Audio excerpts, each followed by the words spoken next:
All right, sorry about the delay. I completely forgot that I had reinstalled my operating system on this computer here. I was on Windows 11. I was getting tired of the weird interface updates, and it was just running like garbage, so I reformatted. So I literally just had to set up OBS again. Luckily, I had my profiles backed up, but the chat bot is not coming back online. So if you guys, I need somebody to aggregate questions. I have it up here, so I'm going to try to read through the questions. So the bot is not active. I will get it working on the next stream. I got to see if I backed up the bot settings. I think I did. But I see somebody asking about something I have right here in the question. The answer to the question is yes. Look we have Simplify 3D 5.0 here. We already upgraded all our licenses this morning. Let me see. Let me go ahead and pull a file in here. There we go. We'll do a classic benchy. Let's see. Can we not drag and drop in the new one? Oh no. Hang on. Let me see here. Is it just from the one program? Oh, you guys. Okay. I'm not a fan of that. You can't drag and drop. You have to import. Yeah, so they finally came out with a new version of Simplify 3D. So there's a ton of new features. And I know the Cura people are like, oh my God, we've had this in Cura forever. I don't care. I just want new features, and to be honest, Simplify 3 has been working great. So here, let's go over what the new stuff has. So right now, I think, yeah, so it's $199 per user, so it's 2 installations. We have 4 licenses here. If you are existing V4 user, they have an upgrade, and I think it's $69. Normally, they have a discount right now for $59, so we upgraded. But these are all the new features. Like, this came out of nowhere. Everybody, I mean, I personally thought Simplify 3D was just a defunct company, but apparently not. They've been working on stuff. So we got new stuff like adaptive layer height, different infill patterns. This is something I'm going to be testing here, is the seam hiding. If this works, it's going to be great.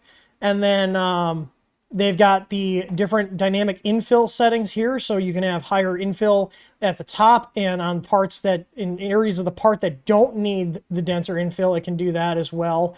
I'm a little disappointed to see that there's no Octoprint integration. Maybe they'll add it later. I don't know.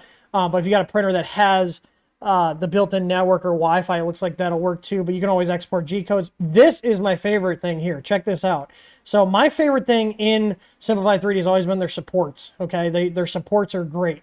They have now. This seems really simple, but drag and drop removal and placements of supports.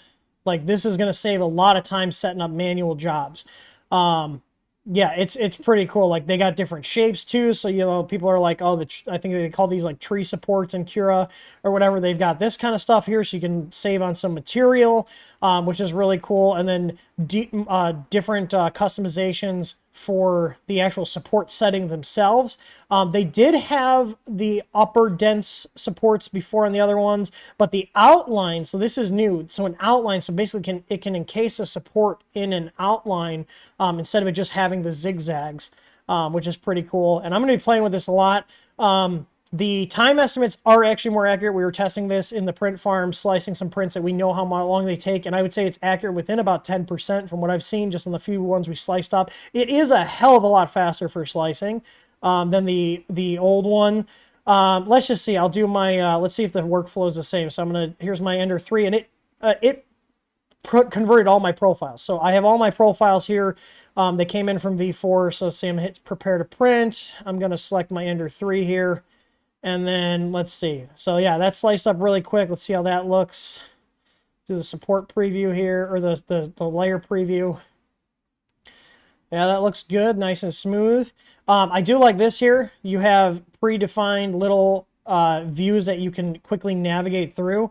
One other thing they said is the space mouse works with it. Oh my god, it does. Look at this. I'm using my space mouse now, which has never worked in the old version to actually navigate, so that's nice. Because I would go to grab it and it wouldn't work, so that's nice. So the space mouse works. Let's see, tools. I literally just installed this like as I was queuing up. So let's see, variable settings wizard. Let's see, choose different settings for different models, different settings for different Z ranges. Okay, so add the Z positions where the settings should change. So okay, and we got a preview here. So let's say I want up to here. Let's see, add, and then we can add another one here. Let's just add a bunch of positions and see what this does. Okay. Oh, do you see here? It creates these profiles for the zones. That's neat. So I could say here, like, so zone 1's the first. I can say, hey, I only want this to be like a certain amount of infill. I'm assuming here, yeah, infill percentage. Now, the weird thing is they don't have the infill percentage slider at the top here when you're in advanced mode, which I'm not a fan of, but let's see. So if I hit prepare to print, and we're going to select these 4 zones here. Now, this is my first time using this with the new version. Let's see. It crashed. That's great. That's a great start. Oh, wait. Hang on. I need my new Simplify 3D. That was the 4.0. Do I need to log in? Hang on.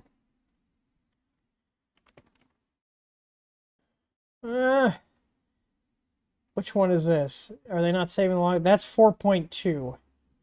Or 4.1.2. So you can have both versions installed. Let's see. I don't know why I didn't create a shortcut. I'll have to figure that out. I did not remove my old one before.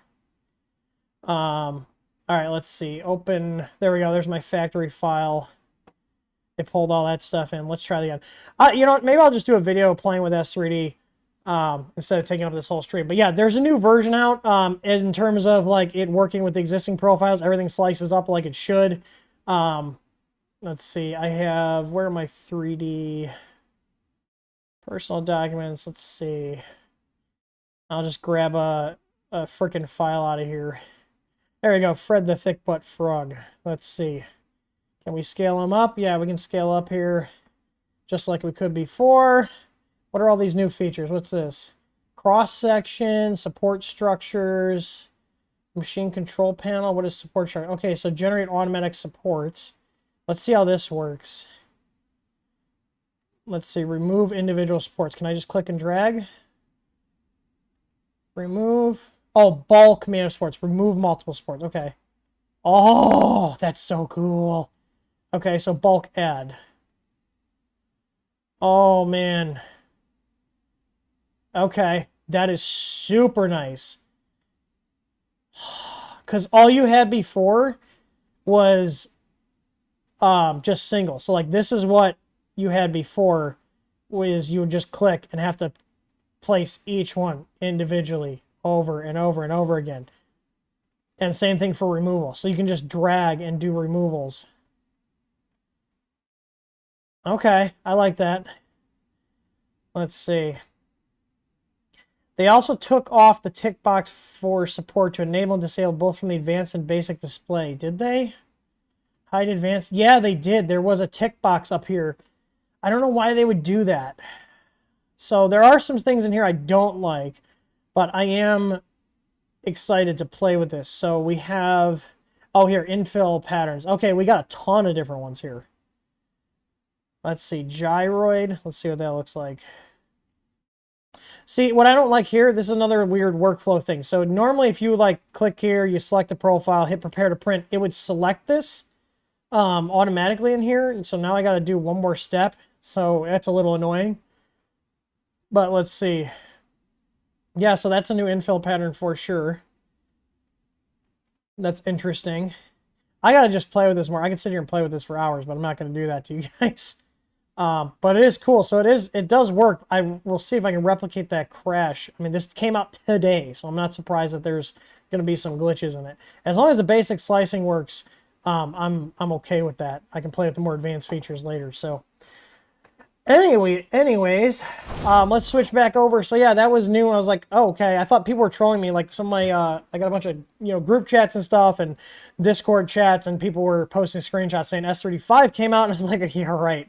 Because let's be honest, I'm pretty sure myself and like everybody else thought that they were just not going to release a new one, but apparently they've been working on it and proved us all wrong. So yeah, let's go back. Oh, let me switch back here. One other thing here. So yeah, here the 3D mouse support. So that actually does work. So I just use I have a Space Mouse Enterprise sitting to the left here that I use in Fusion a lot, and that works now, which is nice. They do have all these different features, which I'd like to check out. So like the small feature reinforcement, where it automatically prints small islands with reinforced solid fill to improve part strength for fragile regions of the print. That is really nice. And then this here, where you have like little small details, so it will actually, what's it called? Let me mute my speaker output. It'll actually adjust the print settings so the small details come out. And then here, like hole size compensation. Oh my God, why are people messaging me? Sorry about the things. Friggin' OneDrive. Yes, I removed the files. I want to get rid of them. Yeah, so I don't know what this means. Seamless CAD integration. New features strive to create seamless experience with your favorite CAD or 3D model software. So matching the control schemes. Okay, so that's nice. So I'll have to see what the default is. I'm used to Fusion 360's control schemes, but it looks like they have ones for SolidWorks that match SolidWorks, Blender, and Onshape. This is really nice here. The automatic mesh repairs. This is something that I constantly dealt with, where if you had a model that wasn't exported properly, it would do this. If basically if you hit separate meshes and there was multiple meshes in one STL file, they would print like this where there'd be gaps. And if it separate, it would do this. It's automatically just intelligently doing that, which is a good time saver. And then they have options for IDEX, 3-in-1 extruders. What is this? Multi-extrusion simplicity. Oh yeah, here, efficient priming. So basically it'll stop if you have a printer that's got a 2-in-1. So basically you have one hot end where it's got to do a purge block. It'll automatically just stop printing the purge block, because we can see here that there's no more need to purge it. We're just on the one tool head for the rest of the print. So there's no need to print a purge block and waste all that material. So that's nice. And then the big thing, and I think this is good for new people, and the big selling point, I think, with S3D is their profiles are actually really damn good out of the box. I'm not saying the other slicers are bad, but they do take the time to make really good profiles. And if you buy the software, then you get all the profiles for the printer. So let's see, they have 90 new printers. Okay, so you can actually check the printer name. Let's see, Ender 3. Let's see what ones they have. So they have the 3 Max, 3 Neo, 3 Max Neo, the Pro, the S1, S1 Plus Pro. So they added a ton of these. So here we go. Hooray. Interesting. So they do have profiles for all the newer printers. So I'm wondering if that's why the The newer printers weren't showing up in the old version because they're working on the stuff for the new one.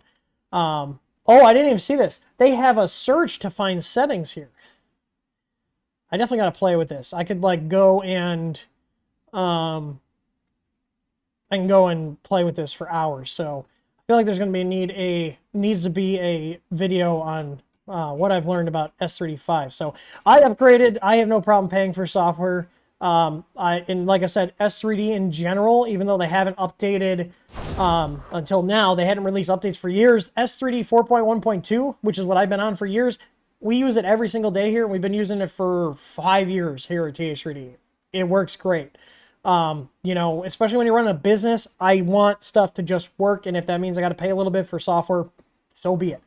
I personally would have liked to see them do something like Lightburn, where you pay a fee, you get the software, and basically get updates for a certain amount of time. And the reason I say this is because software requires, for updates, requires people to be physically working on them, you know, paying them because, you know, it's their job.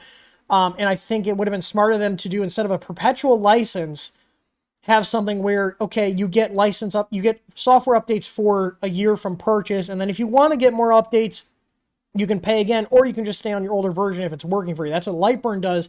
And I think that's a smarter way to do it, especially when this is their only software package. It's not like, you know, they're like Microsoft where they got a billion other software packages where they have multiple streams of revenue coming in all the time. I think business sense, it might have made more sense for them to do that just so they can stay solvent, if that makes sense. Some people don't like that, but the reality is, like, they're a business. They have to make money to pay people that work there, and that's how you get new stuff. I do have one other update here, and this is a pretty exciting update for you guys that are waiting on, or have been waiting on, the Easy Pi kits. This is a testing board in a Pi 4 case, but it's not a Pi 4. It's actually a rock board. Have you guys seen these? In my testing, it's actually as fast and sometimes faster than the Pi 4s. And more importantly, these are available. So I just put this in this. These are Pi cases. We have an excess amount because we bought a bunch of bundles to get boards back in the day. And it fits in most Pi cases. Sadly, it does not fit in the aluminum cases we were using for the Easy Pi. So if you guys want those cases, those are $5 right now. We're clearing those out because we're switching over to these. And I have this right now. If I plug this in, this has a fully working version of Octoprint with webcam support, USB support. And even the nice thing I like about these, and we're going to build our own case for this. I'm just using this for testing. If you look here, this actually has some nice features. Do you see this little button right here? That is a power button. Meaning, the case we're designing for this will actually have a button on the back so you can safely shut down your Easy Pi setup. And we're going to keep calling these the Easy Pis just because of brand recognition, but I think we're going to call these like the Easy Pi Rock Edition or something like that. They're these SBC boards from OKDo right here.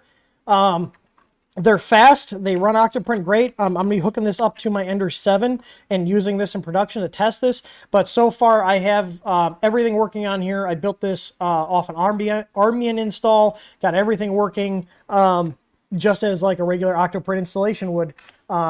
You can't use the OctoPi images on these, so I had to build my own, but we'll be selling these as complete kits once I finish testing. I want to get a couple weeks of usage on it to make sure it's stable, make sure it works long term. If it does, you can start seeing new Easy Pi kits with these rock boards in them in our shop in probably about a month. So it's awesome. So how many of you guys are excited about that? So you'll be able to actually buy Pi kits again, which were a huge seller for us because they're really nice. Like if you guys have never used Octoprint, you can literally upload your G-code files over the network, control your printer, have webcam support and everything. Yeah, and it works. So I'll even let's do a little live demo here, and then we'll go into, I'll scroll back through the questions. We'll go into the Q&A. So here we go. I'm going to plug the power adapter in. You can see it's booting up.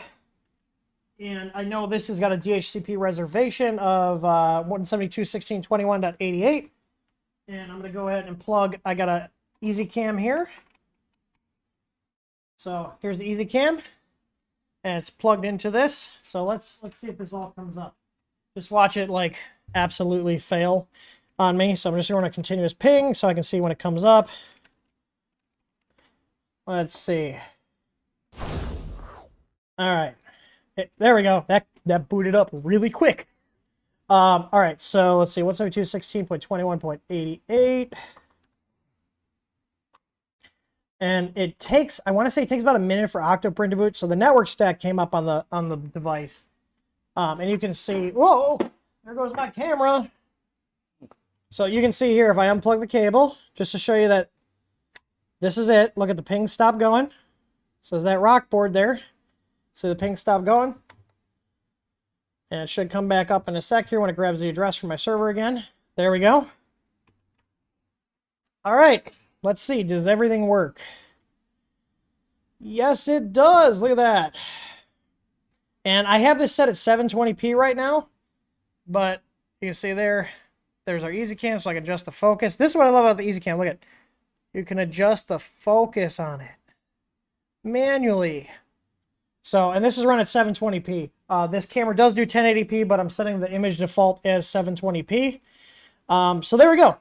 It works. I can go here and I added additional stuff on here, so you can actually stop the webcam service. See how it just straight up crashes or stops responding, and you can restart it here. And then if I reload the page, it should be working. Let's see.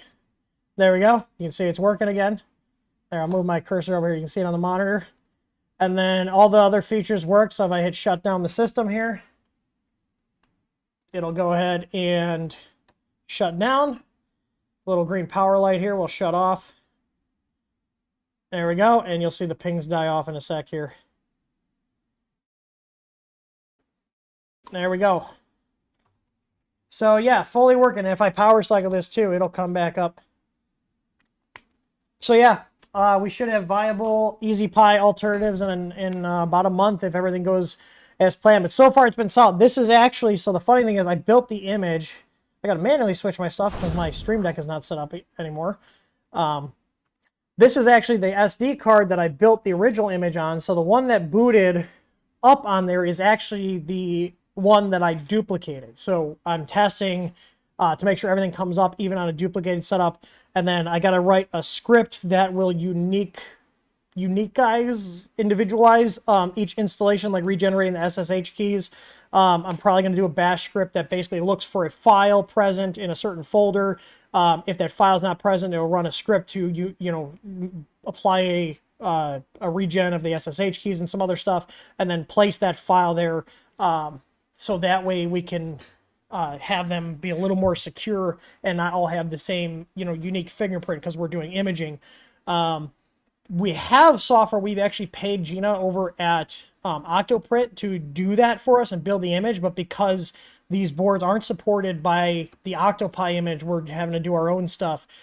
So we're figuring out. I don't think I have any other updates for you guys. I'm just looking around here because usually I leave all the new stuff I'm working on around on my desk here. Oh, we do have,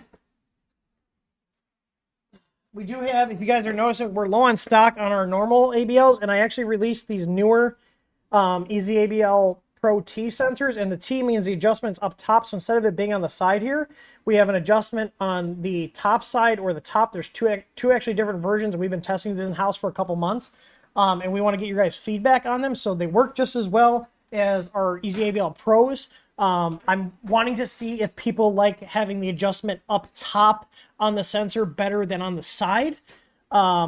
So yeah, let me let me know what you guys think if you guys pick them up. So that's something we've been internally testing for a little bit, because if people like them a lot better than the side adjustment sensors where it's like in the middle in the thread area, we're just going to switch all of our 18 millimeters over to that new design. I think it'd be better just because it's easier to access it on the top. Yeah, so anyways, we have a small quantity. I think we have like 30 of them. They have been selling, so if you guys want to try those out, you can get it on limited run. They're just on our website. So if you order an Easy ABL kit, you can switch between the Pro sensor and the Pro T sensor, T for top, and get that. So let's get into the questions here. The bot is broken, so we're going to not be as smooth in terms of like reading responses. I'm manually going through here, so I'm going to scroll back up and see. Who is the first question? Oh, I should have taken, hang on, did I save the video? Hang on.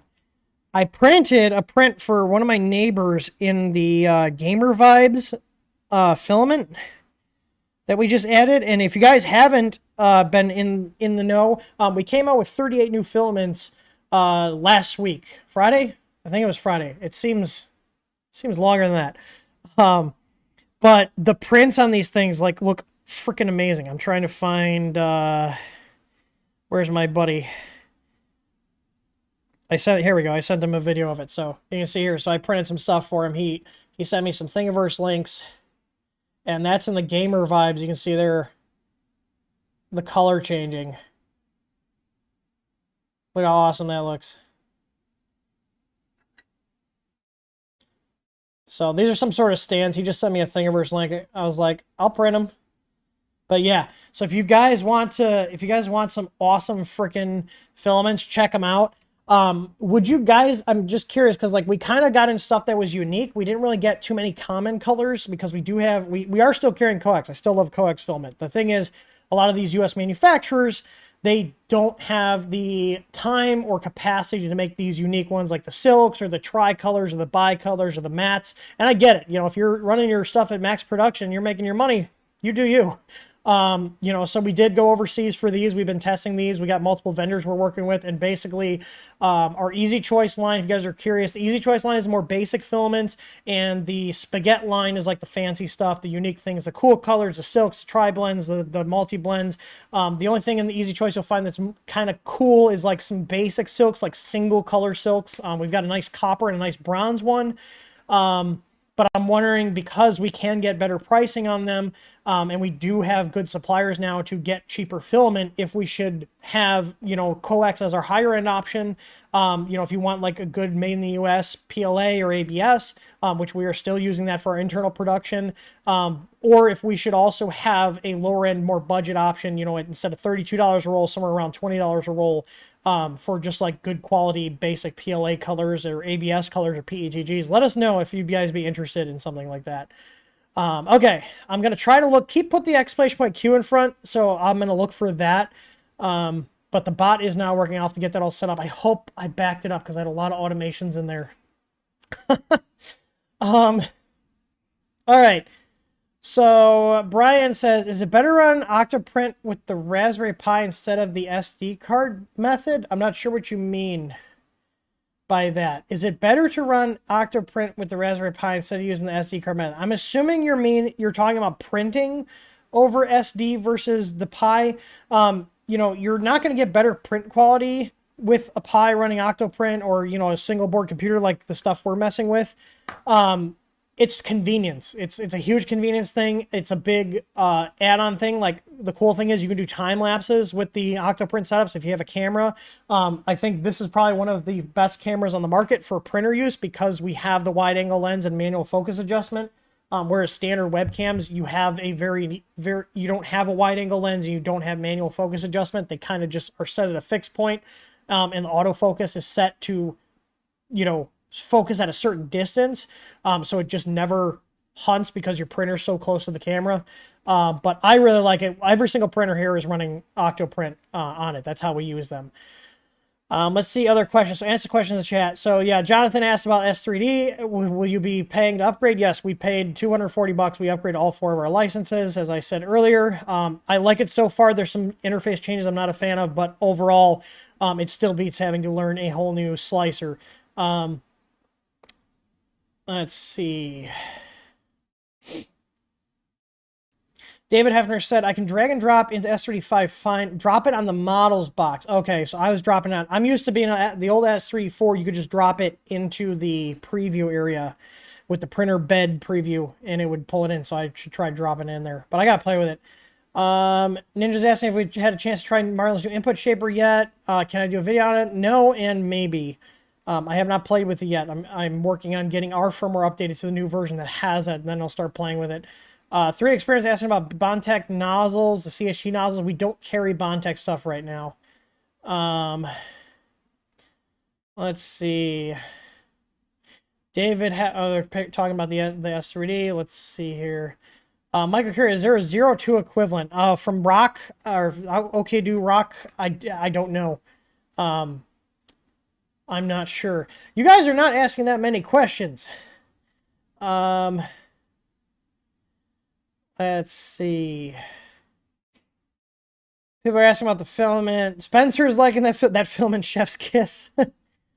I vote for top easy ABL. I have a Bondtech DDX V3, and the mount was paying for the mid sensor. So I'm thinking we're probably going to move over. Like, we got one more big batch of the easy ABL Pros, the regular ones coming in. The Ts are like literally, it's a limited run. We're seeing how people like them. They perform just as well. So I'm not beta testing on you guys. It's just, let's see if people like them before we switch over our production to them, if that makes sense. Like, we know the other ones are solid. The thing is, if you notice, the cable is actually different color on the Pro Ts. These are actually coming from a different supplier, a different factory than our blue top ones. They're actually coming from the same company that makes our Easy ABL Micro, which is the 8mm ones. So, all right. BW Electronics says, I forgot the alternative Octo everywhere you recommended. You said that was much better. Can you please say that again? Oh, so they keep rebranding, and I don't know why they do this, but it was Spaghetti Detective, and I think it's Obico, O-B-I-C-O now, but they're really nice. They're really good guys. They're a small team. I don't have any financial interest in them. I just have been, in contact with them. We have put promotional cards and stuff into our pie kits because I do think it's a good product. And they were looking for somebody to direct people to for hardware kits for Raspberry Pi or Octoprint setups. So we partnered up hey, point people to us, and I got no problem putting your cards in here because it's a great solution. Now, me personally, since I have 50 printers, I don't use their remote access because I just have a VPN connection into my house, and it would be very expensive for me to have remote access to all these printers. And to be honest, I don't usually need remote access. I work from home. I'm home 99% of the time, and the printers that are running, I have people I pay to run the printers. So, but if I just had a couple of personal printers, I would be using that just because there's no port forwarding. It's a really nice mobile app. It's a really nice interface, and the setup's easy, and you don't have to punch any port forwarding holes through your firewall, which I do not recommend you do to your Octoprint instances. Everson Quarter says, I'd love to move from inland filament, which is between 18 and 20, to you. I'd rather support small business, and you get me stuff just as quick as Amazon. I feel like we get stuff quicker to people than Amazon at this point, which is saying something about the shipping carriers we use, because I personally stopped. I've been trying to not use Amazon as much because I keep getting used products. Like, I will order, for example, I ordered a set of speakers for my car, ordered 2 pairs. One of the pairs was completely used, not even the right product, and completely broken, meaning Amazon just doesn't care. They're just taking returns and putting them back on the shelf. We will never do that to you guys. If we get returns, even if a customer tells us that they never use it, never opened it, we are still checking them as if it was brand new product that just came in. I do not want to be one of these companies that is sending out people use stuff as new, and Amazon is doing that more and more. Just go look through reviews on any random products. Like, for example, I bought some hair clippers from PetSmart, and I was looking up the reviews on Amazon, and there's multiple reviews where people are getting used clippers because the Amazon returns people, whoever's handling the returns in their warehouses, they just don't care. They're just like, yeah, close enough, put it back on the shelf, and then you order a product expecting a new one, you get something that's used. I've had this happen to me at least 30 times just this year, so that's why I canceled my Prime membership.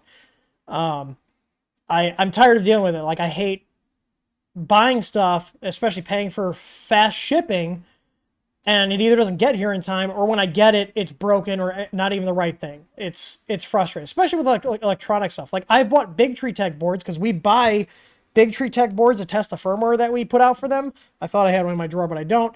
And I've gotten Big Tree Tech boards that have char marks on them, and the heat sinks are already installed, which is clearly somebody fried it, sent it back to Amazon. Amazon looked at it and said, okay, yeah, this is a new return, and put it back on the shelf, and then sold it to me. So now I got to spend time boxing back up the return, printing the label, cutting the label out, wasting my paper and my tape and my time to send back a product because their team is incompetent and they're selling used products as new.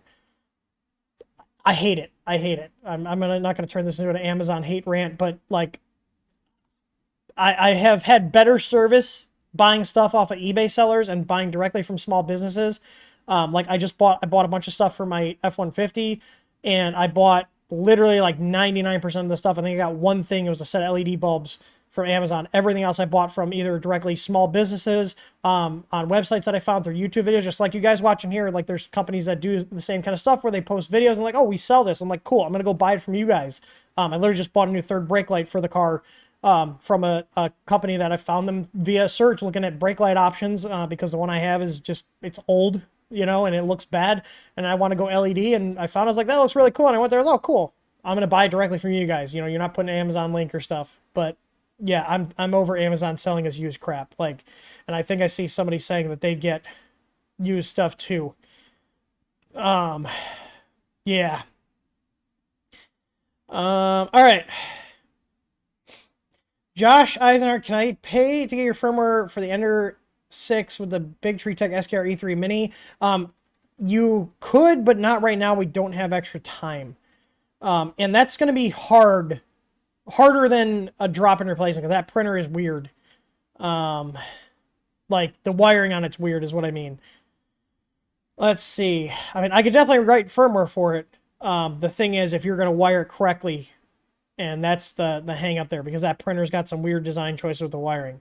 Like, they're sharing wires for the grounds with, like, the end stops, so if you don't get them in the right position, they're never going to trigger. You might have to repin stuff. That's something that I'd like to actually go over the printer. And the funny thing is, I think last week I said I haven't switched the main board out of my Ender 6 that's behind me right here, because it's been working, and then literally the next day my Z-axis stopped moving, so I might be switching out the board. If I do switch out the board, it's going to be for my EasyBoard V2, but I'll be able to document the connections and stuff, like here's what you need to move it over, if that makes sense. So, but yeah, all right. So Mark Thomas is the next question. He says, I'm a total 3D noob in 2022. Where can I get the best of all new products are made for the Ender 3 V2?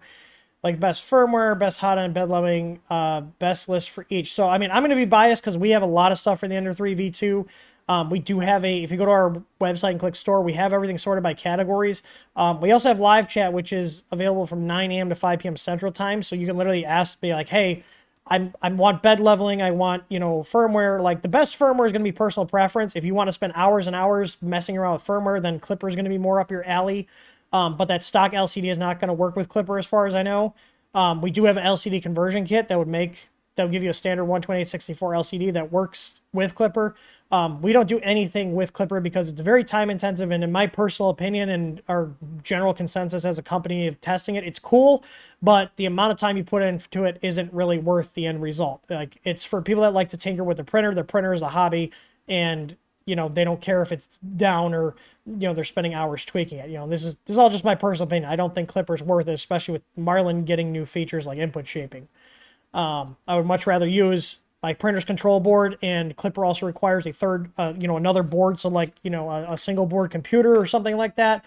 I'm much a fan of running Marlin on my printer board and having Octoprint if I want network access. Octoprint has a very vast plugin base if you want to add different features. Clipper's getting there, but I don't think it's worth the time. But it works. You just got like Clipper. If you go down the Clipper rabbit hole, you're basically going to be on your own. Like even their Discord server, the biggest thing is you got people that come in and ask for help, and the guys who have been there, you know, the ones that know all the stuff, they're, in my experience, they've been very uninviting and very condescending to people that are just trying to get help because their documentation is hard to understand. So yeah, that's just my experience. I'm not a fan of Clipper. I don't think it's worth the trouble. All right, let's see. But yeah, I mean, bed leveling with the Ender 3 V2, your options are easy ABL, or you can go with the CR Touch or the BL Touch. With the CR Touch and the BL Touch, you're not going to get any help with setting it up. So if technical support is high on your priority list, like you want to be able to ask questions, did I hook this up right? Something's not working, then you're going to want to go with our easy ABL, because we're one of the few companies that actually supports the products we sell. You know, and that's not just lip service. We actually support the products we sell. Go buy a BL Touch from Amazon, or go buy a CR Touch from Creality on Amazon or whatever. You will not get technical support that actually understands what they're talking about. I guarantee it. Guarantee it. So, yeah. What's in the pipeline for the Ender 7? Just one more video this week. Once I get my computer set back up fully. And then the Ender 7 is going to go downstairs in my basement office with that new board we're testing out.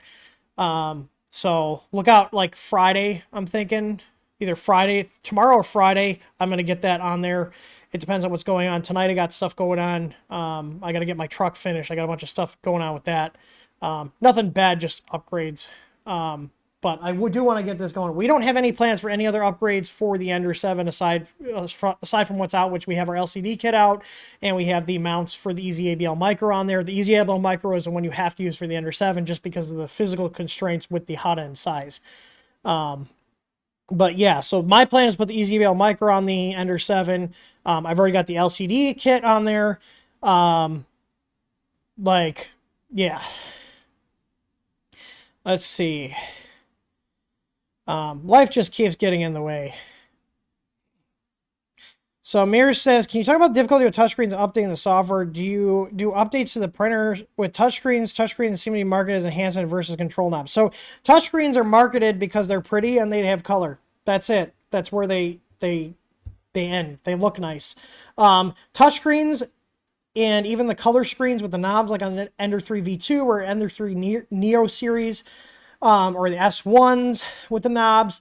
The problem with the touchscreens is they are their own separate system. They just talk to your board over serial, and the problem is they don't release the source code. So if, myself or anyone else in the community that wants to make firmware for them, you're basically trying to reverse engineer with, blind the protocols. And in my opinion, the amount of time it would take to reverse engineer that versus replacing it with a screen that already works with Marlin or Clipper or whatever, like the 12864s, it's just not worth the effort. And the other thing is Creality keeps changing vendors for those screens. So, let's say I put hundreds of hours into making firmware for the DWin screen or the DACAI screen, DocI screen, and they come out with a third one, which they did. Now that firmware has to be rewritten again. I have no interest in doing that, and most people are just tired of it. It's easier just to replace it. The screen kits are $20 to $30, maybe $40, depending on what printer it is.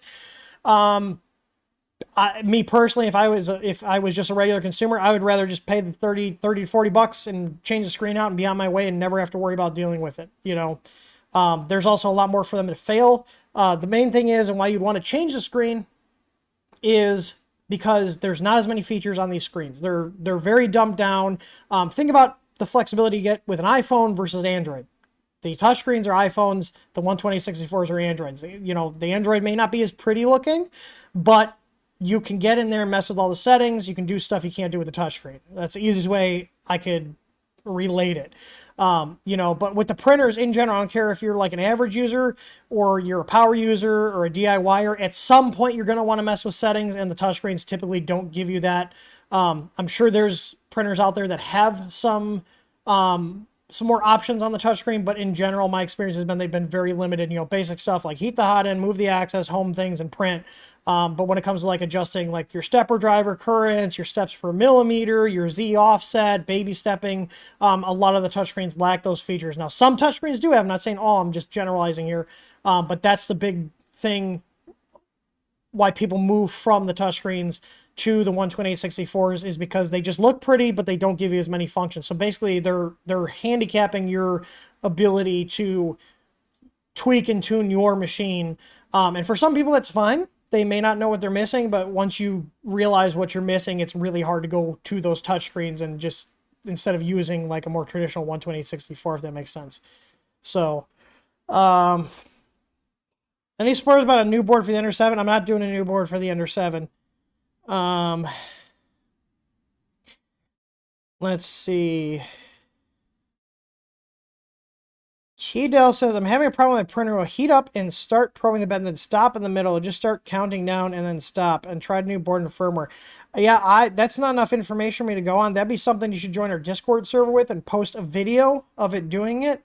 And your setup, like your firmware, your wiring, that kind of stuff. If you guys are not aware, we have a Discord server. It has chat channels, but it also has what Discord calls forum channels, which basically you can make a post, and that post is a channel dedicated to that topic, which has been really active and very nice because, you can also search it. So you can see if somebody else has the same issue as you, like you're setting up BL Touch on Ender 3, you can type BL Touch Ender 3 and you'll probably find a post where somebody was setting it up and maybe your questions are already answered there. But yeah, I would post something like that. Post videos, post pictures. The biggest thing that bothers me and the other moderators in our Discord server is people will post just a wall of text when they could have just posted a video. Discord allows you to share pictures and videos. Use that feature. It makes it a lot easier to troubleshoot problems because you might not be explaining it correctly versus just seeing what the printer's doing or not doing, if that makes sense.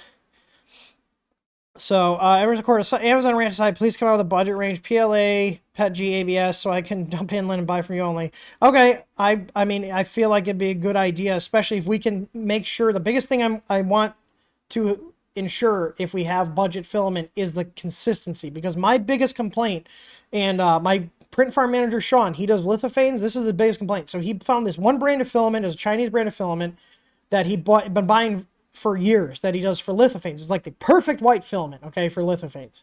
Meaning, you know, it blocked just enough light, it printed really well at the lower temperatures, it worked exactly for what he needed to. Well, 6 months later, he bought another roll, and they completely changed it. Everything looks the same, the brand, the name, but the filament looks completely different. It doesn't work correctly. So, you know, one of the things we're doing with the other filaments is we are taking samples from every single batch that comes in and printing with them and inspecting them, making sure everything is the same. Meaning, if you buy a roll from us now, and you buy a roll from us a year later, you're getting the same thing you expect. So, and that's, since I got you guys here, that's another thing. I was talking to him, I was like, well, I know lithophanes, you need a specific type of white, and it's hard to find that. If we were able to have like a lithophane white from one of our suppliers, and we could sell that as a lithophane compatible filament, is that something we should do? I mean, I feel like that's something that would be good value, where you don't have to think about, okay, this is the TH3D lithophane white. We know it's going to work great for lithophanes. They've tested it. Is that something that people would be interested in? You know, because my big thing, and the reason I typically stick with coax filament, is their consistency is amazing. Like the coax that I bought from them 3 or 4 years ago prints and looks exactly the same as the filament I bought from them 4 weeks ago. That's the thing. Like, I'm very much on consistency, and when you guys are running a print farm, like we have, you know, almost 50 machines here, I can't be messing around with tuning profiles because the filament manufacturer decided to change how they do things. Yeah. Also, one other thing, if you guys have Ender 3 S1, S1 Pro, S1 Plus, we do have those little 3010 blower fans on the way that cool the hot end. I thought those were 4010s, but they're actually 3010s. One of our customers was like, yeah, this doesn't fit. And I looked at mine, I was like, it looks like it's a 4010. And then I took it apart, and I was like, nope, it's a 3010. So we have those on the way. So if you guys are wanting a spare, or yours is going out, we will have those in a couple weeks here. So they just left production. They're on their way to us. So, all right, let's see if there's any other question before we wrap this up. Yeah, see, Everson had the same issue. We had the same issue with inland our lithos, and now Ziltech seems to give us the same issue with their whites. Sometimes it's milky, sometimes it's solid. Yeah. So that's the problem, is a lot of these lower cost film manufacturers, they're getting stuff that's close to what their original stuff is, but like if you've been buying from them over and over, it's annoying to get it, and you're like, I bought this 6 months ago, and this is a completely different filament. It's probably because they're getting them from different vendors, but I like to lock in our stuff. So if I'm, you know, our gamer vibes, I'm going to make sure we order that from the same supplier every single time. I'm not going to go to another one that says, oh, this is similar. No, I want the same thing every single time. Like, I want people to get what they expect they're getting. Yeah, the bot is not working today.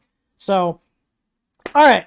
I don't know where the dogs are. I think Remo's in the house. It is raining out. I just came in from the shop. So I'm gonna go get my my Stream Deck set back up, the chat bot set back up, and then what would work best for people, either a Thursday or a Friday for the Ender 7 stream. And I'm gonna get that scheduled today just so it's locked in and I'm bound to it, because I want to get it done. I want to put that printer downstairs in my other office, because I don't have a printer on that desk right now. Krista has her Ender 2 Pro, which if you guys follow the channel here, we just got just posted some videos with doing the multicolor and doing some Christmas trees that look freaking awesome. Yes to litho white. Joe, thank you for joining the call to TH3D. If you have Discord, make sure you link your Discord and YouTube account, because you get access to the VIP section. And there's a channel that only Call to TH3D members have, and I do check that. So if you have a question, just don't abuse the access. But if you have a question that you want answered, go ahead and post in there. We also post, if you guys are a Call to TH3D member, we also post discount codes every now and then for, either stuff that like we're putting on clearance, and we give you guys a further discount on that, or just, hey, I decided to make a discount code today because I'm feeling generous. So, yeah, Friday Friday night is margarita night, so Thursday. I see Friday, Thursday, Friday. Let's do a poll. Hang on. Let's just do a poll here. Is it straw poll? Is that the thing? Let's see. And this will be a hangout stream. So just I'm working on my printer and we're hanging out. That's it.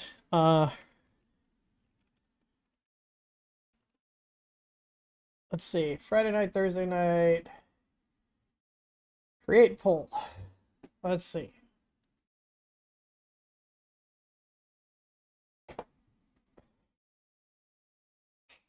There we go.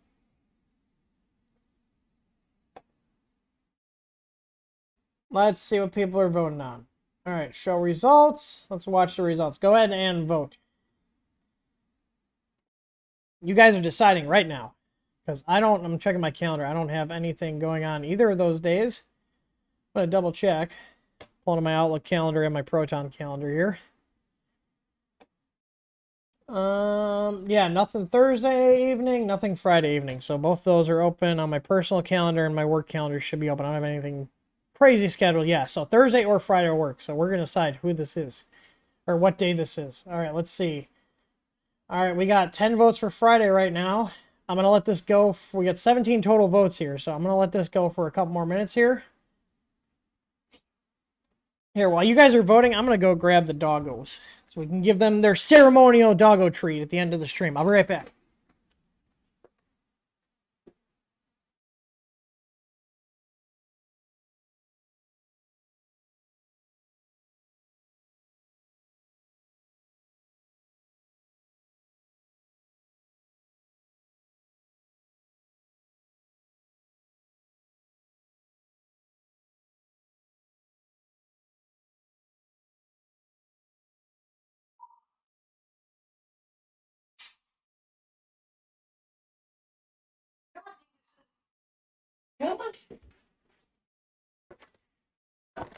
Here they are. Here they are. All right, so it looks like Friday is going to be the winner here. It was close, though. Oh, do you guys want treats? Oh, come here. Hi. Hi. Can we... Come here. Come here. Come here. Come here. Sit. Sit. Oh, boy. Sit. Comment. Sit. Shake. Shake. No. Shake. Good boy. Here we go. Right. He is getting almost too heavy to pick up. I think we need a comet emoji. What do you guys think? Yeah? Do you like your little chicken jerky? Look at the little tail. Look at the tail. He is so happy. Look how big he is. Holy crap. Woo! A little golden retriever emoji. What do you guys think? We got a Remo one. We need a comet one. Yeah? He's like, oh my god, food. That's all he cares about. He is such a sweetheart. Even though he's being a little shit. Yeah, you're a little shit. Alright, guys. I'm going to refresh the poll right now and see. It looks like Friday won at 14 votes to 9 for Thursday. So Friday it is. Friday evening. I'm thinking like 3:30, 4 o'clock we'll start. Or should I do it later? Because Fridays are usually a little bit slower for us. I'm looking on the camera to see where the puppy went. He needs to get let out. So I will see you guys on the next stream. Thanks for watching. And as always, happy printing. And I'll see you guys on Friday. I'll get it scheduled. So thanks for watching, guys. I will see you on the next one. Sorry, I'm not all together today. This damn computer.